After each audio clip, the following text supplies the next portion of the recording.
look wonderful. You're all grown up. Yep, happens to the best of us. Yeah, doesn't it? Something you can't stop, right? Or I've control. tried. Yeah. I tried. I thought I had a job forever, then boom, puberty. We're later in the show, we're going to interview probably the original wise guy and Peter Falk. Oh, great. But you're thought of as a wise guy. Yeah, I am. I often am. And I'm kind of a wise guy at home, so I guess it's not rubbed off a little bit. Does it serve you well doing this new radio stint? Let's tell people you're now doing radio in That's Philadelphia. right. I'm a DJ on Eagle 106. That's WEGX, I'm all right station. And that's home. Yeah, Philadelphia is where I was born. I haven't been there except to visit my family members since I was 4, but now I'm back there on a permanent basis. How did it happen? A fluke. I met the 2 morning jocks, Welch and Woody, in a bar, of all places. Run into a DJ in a bar, who'd ever thought? And they said, wow, Danny Partridge, you want to be on our morning show? And being in a bar, I said yes. And I went on, and they liked me, and they said, why don't you come back and read the news for a week? Our news girl is going on vacation. And so I read one story, and they fired me. And so they moved me over to sports, and I read one story, and they fired me. Why? You can read. Well, I'll give you an idea. Okay, I did weather. They fired me from that, too, and here's why. Okay, we're having Hurricane Gilbert, the killer hurricane. Yeah. This is such a wimp name for a killer hurricane, so I changed it to Rocco. And I didn't think anybody knew where it was, so I moved it to Dallas. So I said, we got this killer Hurricane Rocco in Dallas. And they said, you're fired. You have to have some accuracy. Yeah. So, but you don't have to do that in this format. No, now I have to have no accuracy at all. God, I'm good at it. Talk about the Partridge Family. I mean, you were on the air, was it 5 years? 5 years, yeah. 5 years of gainfully being employed, and then all of a sudden, it's taken off the air. It does a lot of things to adults when that happens. What does it do to a kid? Well, when I was a kid, I never expected that it would be, pardon me, a great big hassle that the Partridge Family was over, and certainly nobody took it as a big deal. The way I found out I was unemployed is I drove to work and the guard wouldn't open the gate. Oh, that's said the Partridge Family doesn't live here anymore. Really? Yeah. That was the way you found out? Yeah. They'd stopped shooting, that was Yeah, it, and they huh? said, you're unemployed, and I said, okay. But you earned pretty good money for 5 years. Yeah, and I had money in the bank. My mom was a nice lady. Everything was pretty rosy. It wasn't a big problem. I'll tell you, when I turned 18, and this vast amount of wealth was given over to me, and it wasn't a vast amount of wealth.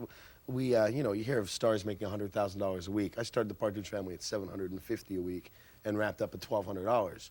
You know, that's not a lot of money. So you're saying it wasn't a lot of money? No, it wasn't a that you great deal got. of money. So I realized I had to go to work, and I wasn't trained to do anything. I had to stick with acting. So I did, you know, the Fantasy Islands, the Love Boats, things like that. And then I was just gonna, it looked like I was gonna continue in that vein, dinner theater, regional theater, an occasional movie of the week. And then this radio thing came along and changed that up. You've really found your niche now, haven't Yeah, you? but it's been 14 years of living from Love Boat to Love Boat. And that happens. Yeah, You well, I'll know. tell you, when they took the Love Boat off the air, my life flashed before my eyes. Me and Donnie Most and Ray Milland will never work again. Susan Day has probably gone on to be the most successful of the cast, Right. and you know her well.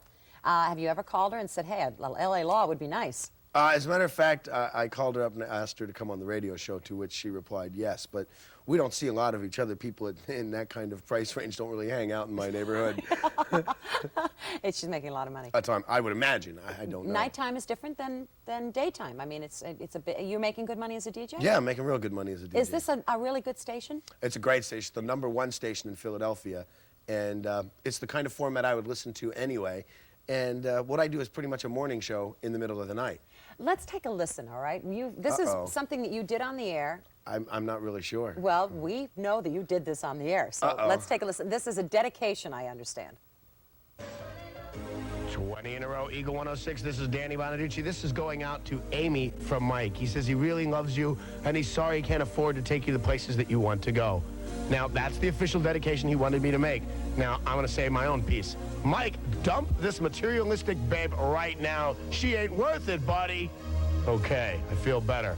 Also, I need to know a really good bar in Boston. I'm off to do the Good Day show in Boston on Saturday. Do it Monday morning. Give me a call with a great bar in Boston. All right. How many calls did you get? A lot. Did you? Actually, yeah. What was the best bar in Boston? Let's see. Well, a lot of people just came from Boston. Somebody told me about a new bar called the Hub Club. Oh, okay. Went there last night. Yeah? Yeah, it was Nice, great. It was yeah? excellent. Had a real good time. Charged everything to you, by the way, so thank you very much. Yeah, you're welcome. Not to me. I owe you for We'll this tell the hangover. producers about this. Your mom and dad wrote sitcoms. Your Right. mother's still writing? Yeah, my mother writes freelance in Philadelphia. My father has now moved over to novels, although collectively they've done so much work. The Dick Van Dyke Show all the way up to MASH. That was my brother wrote some episodes of MASH, John. My father was story editor on One Day at a Time, All in the Family, The Jeffersons, Good Times. What kept you centered so that you didn't get all screwed up? I mean, when you're a young kid and you have that kind of success, did you have a stage mother? I was terribly screwed up. Were you? I was a flipped out child. Honestly? Yeah, yeah. How did it manifest itself? Manifested itself in the fact that I just did not think rules applied. There was a time I didn't carry a driver's license till I was 23, 24. Cool. Living on the edge. Just because paperwork and lines, it didn't make sense to me that you had to function in a normal world. But by 23, of course, I'd been broke for 2 years. So that'll wake you up. Yeah. You went to celebrity school. You went with the Jackson 5. Oh, sure. I mean, Yeah. what does that do to you, too? I mean, that's Well, a very actually, narrow existence. No, the Jackson 5 will straighten a guy out. You'll see the Jackson 5 with women crawling over the gates of their house, and these are the most normal group of kids you ever saw.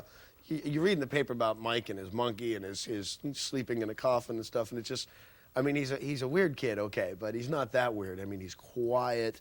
I went up to him one time in school, and after being there about 6 months, and I said, Mike, how come you never speak?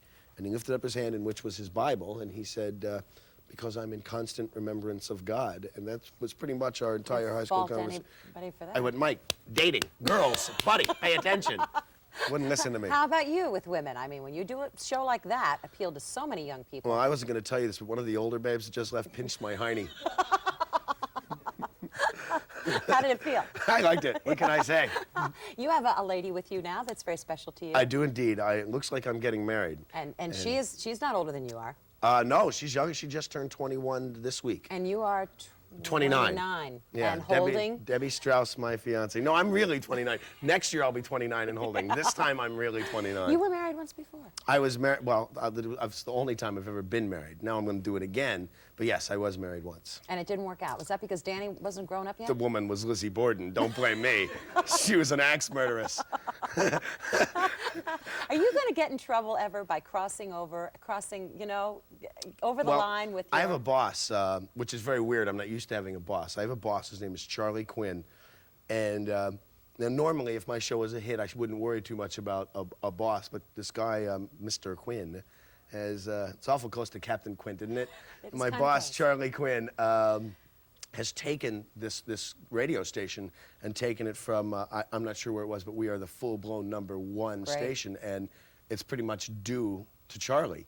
And his word is law, and if I cross the line, I'll hear about it. I don't think I have yet. Yeah.